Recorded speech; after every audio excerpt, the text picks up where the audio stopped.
What are you doing, Lola? Can you say hi to Lola? Hi, Wawa. She just keeps looking in the mirror and saying, hi, Wawa. Who's in the mirror? Hi, Wawa. Wawa. Hi, Wawa. Hi, Wawa. Olivia, will you tell us why your clothes look like this? Because it was backwards. Let's go. Yeah, so she's got her clothes on backwards. Hi, Lola. And it was Pumpkin Day. Yep, and Pumpkin Day. Lola. Who's in the mirror? Hi, Wawa.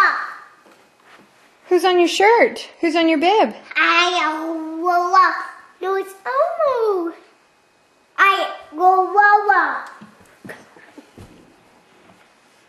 Jump, Lola. Say goodbye. Say bye-bye.